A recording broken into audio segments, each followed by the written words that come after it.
Halo, Assalamualaikum warahmatullahi wabarakatuh teman-teman semua. Apa kabar teman-teman? Mudah-mudahan teman-teman dalam keadaan baik, sehat, dan tidak kurang suatu apapun ya. Amin ya rabbal alamin. Balik lagi teman-teman dengan aku Haris Budiman di sini dan masih di Budiman's Channel teman-teman. Dan kali ini aku bakal membahas dan masih seputar dunia arsitektur teman-teman, membahas salah satu topik yang masih bersinggungan juga dengan beberapa beberapa hal mengenai STRA, mengenai proses-proses di arsitektur dan seterusnya gitu teman-teman. Dan kali ini teman-teman, aku baru aja tadi aku scroll Instagram gitu ya, terus dapat sebuah postingan dari akun Instagramnya IAI Arsitek ya, yang nasional. Nah, aku itu ngedapetin sebuah postingan mengenai EPA RM teman-teman. Nah, EPA RM ini adalah singkatan dan kepanjangan dari Ekuivalensi Pendidikan Arsitektur dan Rekognisi Magang. Nah, sepertinya ini menjadi topik yang cukup menarik juga untuk aku angkat di video aku teman-teman, karena beberapa video aku yang bercerita dan membahas tentang proses menjadi seorang arsitek profesional hingga proses mendapatkan STRA itu juga banyak mendapatkan komentar-komentar dari teman-teman gitu. Tentunya bagi teman-teman atau praktisi-praktisi arsitektur di luar sana yang ingin melisensi dirinya atau yang ingin memiliki STRA untuk kebutuhan pekerjaan teman-teman pastinya. Nah, di akun Instagramnya IAI Arsitek ini teman-teman, kita bisa lihat sendiri, teman-teman juga bisa lihat nanti di Instagramnya IAI_Arsitek, itu EPA RM, Ekuivalensi Pendidikan Arsitektur dan Rekognisi Magang. Nah, di sini itu dijelaskan teman-teman apa sih yang dimaksud dengan EPA RM ini teman-teman. Nah, EPA RM ini merupakan sebuah program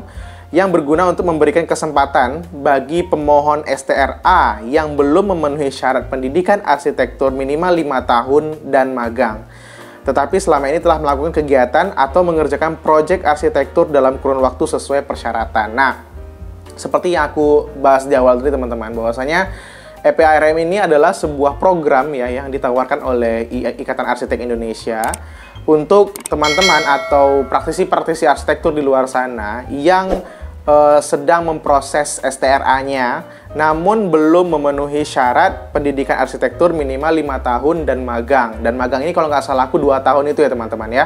Nah, jadi perbedaannya adalah antara EPA dan RM ini juga dijelaskan di sini teman-teman. Kita langsung aja ya, prinsip-prinsip EPA RM ini seperti apa sih yang dimaksud dengan yang dimaksud oleh IAI ini.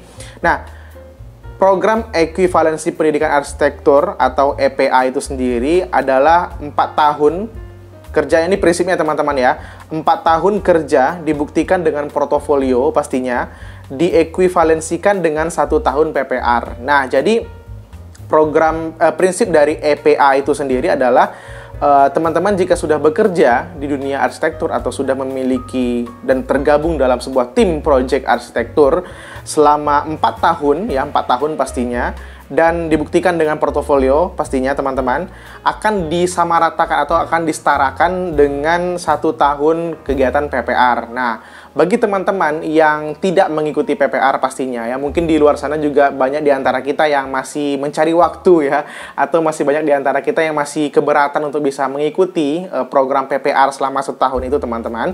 Teman-teman bisa mengajukan EPA ini ya. Prinsipnya itu adalah tentang 4 tahun masa kerja dan dibuktikan dengan portofolio teman-teman pastinya, dan akan disetarakan dengan 1 tahun PPR itu. Nah, prinsip rekognisi magang, program rekognisi magang atau RM ya, disingkat dengan RM ini, yaitu 2 tahun kerja dibuktikan dengan portofolio tanpa logbook, direkognisi sebagai 2 tahun magang. Nah, jadi EPA RM ini otomatis istilahnya apa ya, mempersingkat gitu teman-teman, dari proses selama kita pendidikan arsitektur yang 5 tahun itu 4 tahun plus PPR 1 tahun dan magang 2 tahun itu disingkat di EPA RM jika teman-teman yang ingin menempuh jalur rekognisi ini ya, jalur pengalaman ini gitu. Nah, otomatis teman-teman harus kalau setahu aku ya itu nggak salah kita harus mengumpulkan pengalaman selama 10 tahun dulu dibuktikan dengan portofolio. Nah, kalau EPA tadi 4 tahun dibuktikan dengan portofolio dan akan disamaratakan atau disetarakan dengan PPR 1 tahun. Kalau RM itu 2 tahun, 2 tahun kerja dibuktikan dengan portofolio tanpa logbook ya, tanpa logbook pastinya, direkognisi sebagai 2 tahun magang. Jadi kalau RM itu rekognisi magang itu 2 tahun kerja teman-teman. Jadi 2 tahun kerja, berikan portofolionya, sudah seperti apa portofolionya, dan itu direkognisi sebagai 2 tahun magangnya gitu teman-teman. Ini tanpa logbook ya, karena kalau magang pakai logbook itu biasanya diawasi oleh arsitek yang dari IAI sendiri, yang terlisensi oleh IAI gitu teman-teman. Nah, seperti itu kira-kira teman-teman ya. Nah, persyaratan portofolionya juga ada teman-teman. Jadi nggak sembarangan portofolio yang bisa dimasukkan di program EPA RM ini. Bagi teman-teman yang ingin ikut jalur ini ya teman-teman ya. Menyertakan minimal 3 proyek arsitektur. Nah, portofolio ini harus menyertakan minimal 3 proyek arsitektur yang pernah teman-teman laksanakan gitu. Yang pertama ini ya, salah satu dari 3 proyek harus sudah terbangun atau dalam tahap konstruksi. Nah, jadi antara 3 proyek di portofolio teman-teman tersebut harus ada yang sudah terbangun atau yang sudah selesai dibangun, sudah digunakan oleh usernya, atau yang masih dalam tahapan konstruksi. Jadi boleh sih kalau bagi teman-teman yang ingin menempuh jalur ini harus persiapkan 3 portofolio, minimal satunya itu sudah bisa digunakan oleh user atau sedang tahapan konstruksi teman-teman. Nah, kita lanjut ke poin kedua teman-teman tentang persyaratan portofolionya. Proyek dirancang dan telah dibangun setelah lulus minimal S1 pendidikan arsitektur. Nah, jadi bagi teman-teman yang mungkin ada yang kuliah sambil bekerja, itu belum bisa dimasukkan ke dalam portofolio ini. Walaupun karyanya itu sudah dibangun ya teman-teman ya. Jadi teman-teman yang udah lulus saja yang bisa teman-teman, yang sudah memiliki gelar S1 arsitektur pastinya, atau di sini bisa ST atau SR sih teman-teman ya. Jadi project-project atau portofolio yang dilampirkan itu adalah project-project yang dilaksanakan setelah teman-teman lulus dari S1 program studi arsitektur. Oke?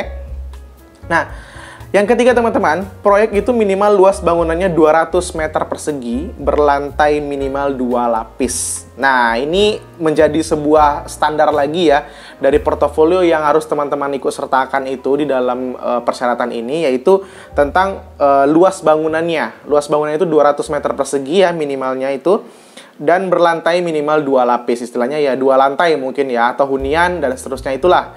Pokoknya minimal luasan proyek teman-teman itu harus 200 meter persegi.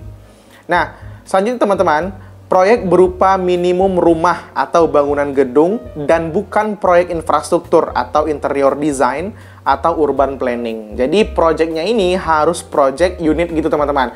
Rumah atau bangunan gedung dan seterusnya. Yang penting tidak proyek infrastruktur seperti jembatan, jalan dan seterusnya itu. Intinya adalah IAI di sini meminta melihat bagaimana teman-teman mengikuti proses perancangan itu gitu di proyek tersebut gitu.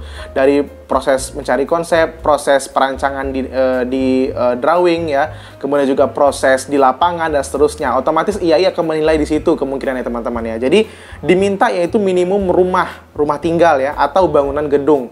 Jadi bukan proyek infrastruktur sekali lagi teman-teman ya. Oke?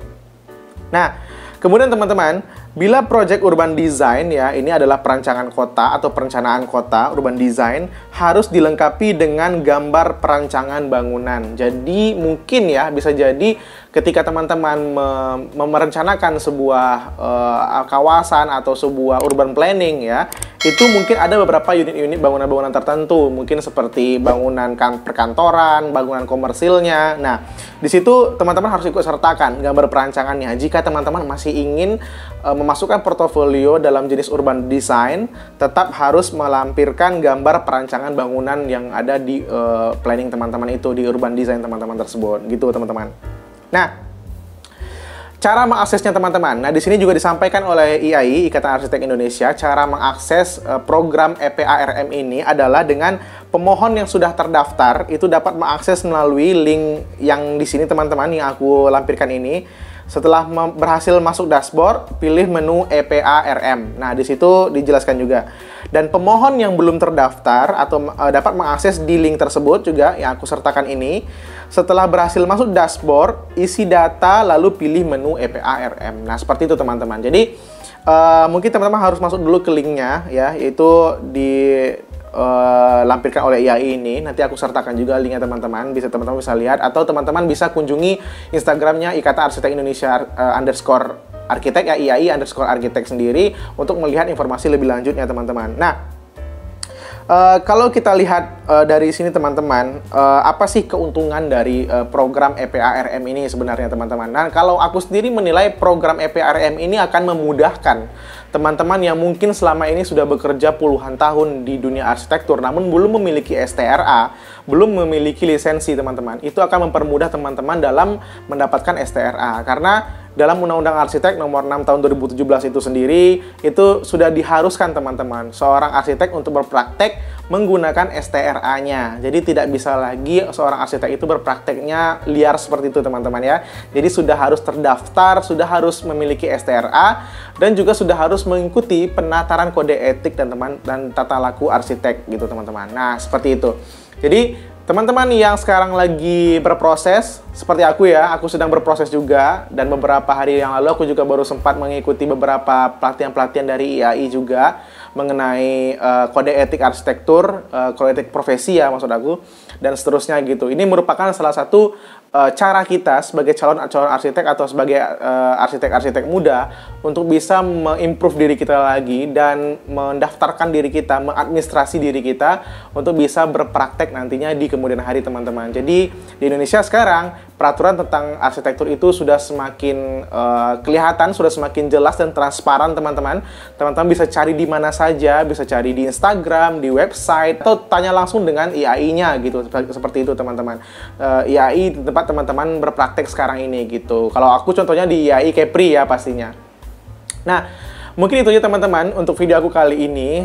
Mungkin jika ada informasi tambahan, teman-teman bisa tambahkan di kolom komentar. Kita bisa diskusi di kolom komentar. Dan jika ada kekurangan informasi, aku mohon maaf teman-teman, karena aku hanya ingin menyampaikan kepada teman-teman semua bahwasanya IAI membuka program atau sebuah sistem EPARM ini untuk mempermudah teman-teman dalam berpraktek sebagai calon arsitek atau sebagai arsitek. Oke? Nah teman-teman, thank you so much for watching teman-teman. Sampai ketemu di videoku selanjutnya. Dan jangan lupa klik like, comment, dan subscribe di video aku ini. Dan juga pantengin video aku sebelumnya tentang arsitektur maupun tentang vlog-vlog aku yang udah pernah aku upload di YouTube ini ya teman-teman ya. Thank you so much for watching. Keep positive, smile, kreatif teman-teman. Assalamualaikum warahmatullahi wabarakatuh. Dah.